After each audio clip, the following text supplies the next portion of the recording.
একদিন মোগলি অন্য একটা দেশের মেঘকে রশি দিয়ে বেঁধে টেনে টেনে তার দেশে নিয়ে যায়। এরপর সেই মেঘের মাধ্যমে তাদের দেশে বৃষ্টি করিয়ে দেয়।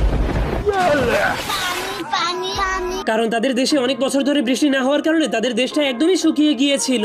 এই জন্য সে তাদের পুরো দেশের মধ্যে একটা নদীও তৈরি করে দেয়। কারণ মোগলি এতটাই শক্তিশালী ছিল যে সে বড় বড় তুফানকে রশির মাধ্যমে বেঁধে বেঁধে কন্ট্রোল করে ফেলতে পারত।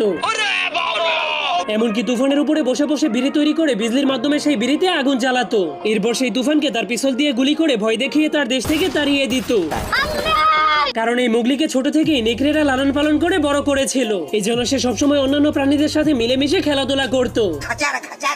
এমনকি মোগলি খরগোশের চাইতেও বেশি জোরে জোরে লাফাতে পারত। কিন্তু একটা অজগর সাপ যখনই মোগলিকে ভয় দেখাতে যায় তখন সে মোগলির গর্জন শুনে এতটাই ভয় পেয়ে যায় যে একদমই ছোট কেঁচো হয়ে যায়। এরপর মোগলি যখনই একটা হাড্ডি খাচ্ছিল তখনই তিনটা নেকড়ে তার হাড্ডিটাকে খাওয়ার জন্য চলে আসলে মোগলি এত জোরে চিল্লান মারে যে